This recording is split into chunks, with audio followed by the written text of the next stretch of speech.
Today I'm going to talk about the 10 things that I learned as a writer that has helped me be less stressful, pretty happy, and well adjusted. You have a story to tell, but you don't know where to start. Let me show you how to free your story. I teach you how to write and how to dig deep in your soul to release your story and make a difference in the world. Welcome to the Julie Amante channel. If we're just meeting, I am Julie Amante. I'm a women's fiction author and also here on Fridays to share some writing tips with you. And today let's talk about the 10 things that I've learned as a writer the last 20 some years, okay? The first thing is to get your writing done early in the morning. Okay, so you may be saying, oh, I'm not a morning person. I don't have time in the morning. I understand that.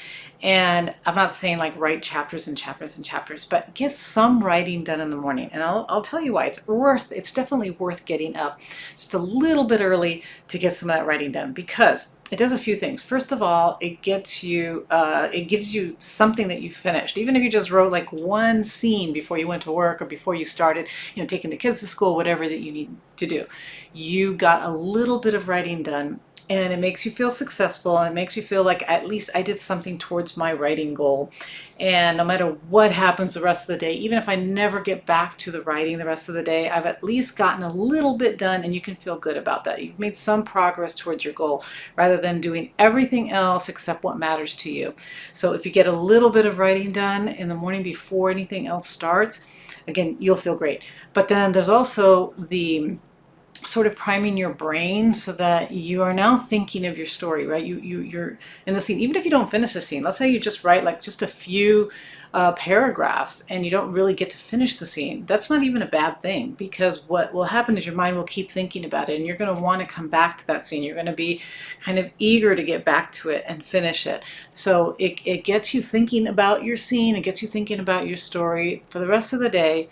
And you might come up with some great ideas later on, and as soon as you can get back to your story, you'll be ready to write. So really good idea to get a little bit of writing done in the morning. Okay, and then on the flip side, number 2 is to get a little writing at the end of the day. So even if you wrote in the morning, even if you wrote during the day, get a little bit more writing done at the end of the day. Because and you might just want to reread, right, what you wrote, and then fix it, add a little bit to it. It doesn't have to be a huge amount of writing. Just going back to your story and ending your day with your story helps your brain to, again, continue to think about it, especially if you're struggling with a scene, you're not really sure where something is going. This gives you your brain, as it's sleeping, kind of time to process that, to think about that, and even ask yourself a question before you go to sleep, like how am I going to get her into or out of this issue or problem that she's having, and go to sleep. Don't think about it anymore. And then sometimes, if you're lucky, your subconscious, your brain will think of the solution, and when you wake up, it'll be there, right? It's like, oh, okay, now I know, and then you can rush and do that morning writing, right? So start with a little bit of writing, or a lot if you can, and then a little bit at night before you go to sleep. Okay, the third thing that I learned about writing is that you want to be among other writers. I suggest going to writers' conferences, because most of the people that are there are writers. There are some readers, there are some people that just want to be at a writers' conference, again, to meet like their favorite writers. But the majority of the people that go to writers' conferences are writers, and there's nothing better than to be among other writers. Writers understand writers. They understand why you're doing this. They understand the struggles that you have sometimes to write. They all of that. And I've sat at writers' conferences sometimes, just getting a cup of coffee or just sitting in, a workshop waiting for it to begin. And I look around and I think, wow, like all these people are writers. All of these people are doing what I'm doing. And there's this amazing, I'm like getting goosebumps, because there's an amazing energy in the room when you're with a bunch of writers. Like it's like this massive creative energy that's in every room that you go into, and it's awesome. Like I've come home from writers' conferences just so motivated and so excited to get my writing done and to go back to my story. It's just a great feeling. Be among writers as much as you can. Okay, and number 4 is be by yourself. Okay, so be among writers because of the energy, but then being with yourself. Take some time, have some time where you're alone and you get time to ponder and think. No matter where you have to go, if you have to just take a few minutes before you come home from work, just to have that little bit of time by yourself, just go have a cup of coffee, just be alone and think about your story and think about life and think about what you've seen, whatever it is. We as writers need to ponder life. We need to think about the things that we've experienced, and how we felt about them and what we thought about them, because those things will filter back into your story. And if you don't take the time to think or to be alone, like, I think one of the greatest gifts of writing is being alone. Like, I get to spend time with my thoughts and my characters by myself. And that's super, super valuable. Like, I sometimes feel sorry for people who are not writers. It's like, do they ever stop and just think and think about things and what it meant and, all of that? We get to do that as writers, and you should.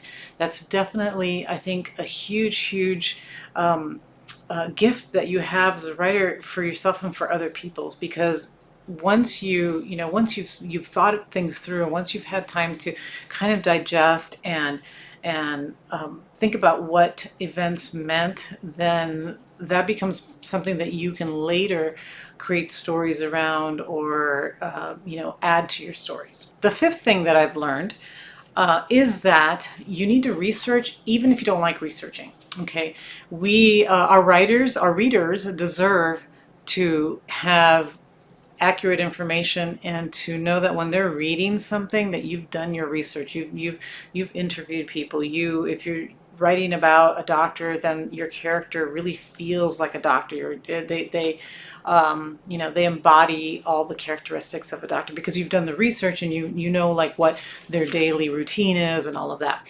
So do your research, even if you don't like it. I can't say I love research all the time. I mean, I do if I'm reading about something that's interesting, and usually if it's in my novel, to me it's interesting. So if I'm doing some research that I actually like research, obviously. And if there are some things that I'm really not that interested in, but I just need to find out the information, I'm not like in love with research, but I do it, and so that I can get enough details to put into my novels to make it seem more realistic, more authentic. Okay, and number 7 is to follow rules. People like me, right, that give you advice in writing, and give you the rules and tell you what you should do and shouldn't do. We all do it with good intentions. We just want to help you to know what some of the rules are, and that way that you can go and implement it into your story, and hopefully write something that is good, and that is it's a good story. So, but so this is a big but. Once you understand the rules, you don't have to follow every rule. There's great books that don't follow like exact plotting rules. They don't follow exact things. And the reader doesn't know. The reader doesn't know that this is the hero's journey. They don't know all that stuff. They don't know that that you shouldn't. Well, and that's a rule, right? You shouldn't head hop, but writers do it all the time. Some readers like it, some don't. I happen to not like head hopping. I want to know that who is the character that I'm with and who that I'm following. So there may be readers that instinctively just don't like that. And that's okay, but the readers that do will like your story. So understand the rules, but you don't have to follow them all the time. I've broken rules that people said you can't do this, you can't do that, and it's like, well, but it works for my story. So the biggest rule, and probably the only rule you should follow, is to write a good story. That whatever you're doing should work for your story. And if it works for your story, if it keeps the reader engaged, if it makes the story move forward, then do what you need to do to tell a good story. And the next thing that I learned is that writers need to rewrite. Okay, I'm sure there are a billion people that only write one draft, and it's amazing the first time. I'm not one of them. I rewrite a lot. As I think my previous video was about. I rewrite all the time, and good writers rewrite all the time, because the more you rewrite, the more things you see, the better you can make your novel. So there's improvement. It's part of writing. So learn to love rewriting because it's part of the process. It's part of improving your story. It's part of growing as a writer, because we grow each time. We learn things in our rewrite while we're rewriting one novel that we can probably not make the same errors or make the same, have the same problems with the next novel, because we've dealt with it in the current novel, right? So every time we write, maybe we don't have to rewrite as much, but it's a process, and get used to it and like it, because it's part of writing. It's part of being a writer. Okay, the next thing that I learned, the ninth thing that I've learned about being a writer and being a good writer, is to step away from my work when it's giving me problems. So don't just sit there and try to go over it and over and over it. If it's really giving me a problem, be able to just step away and say, you know what? I've written all I can write for right now, and I'm going to go do something else. Yeah, I still, I said I was going to write for 4 hours. I'm really stuck here on hour 2 or 3, and my brain isn't working. I'm thinking of all these other things, and I'm wanting to jump on Facebook, and I'm wanting to do all these other things that I shouldn't be doing. So you know what? I'm going to stop, because for some reason I need some space from this story. I can continue to think about the story. I can go garden. I can go walk my dogs. I can do something else where I'm stepping away and then just letting that space be there, and not feeling like, I'm bad because I didn't do the hours that I said I was going to do. Some days you need that space. So I've learned that to allow that. That's part of the writing process also, right? It's just to understand when you need to take a break and step back. The 10th thing is to take your time. Tell that to myself all the time. I'm not a fast writer, so there is no time. The book is finished when the book is finished. It doesn't matter if it takes you longer. It doesn't matter if your best friend writes 10 stories a year. It doesn't matter, because it's your story, and you need to let that story grow the way it's going to. Take your time, get it right, get the story right. Don't be in a huge hurry to to finish a book and so that you can write another one.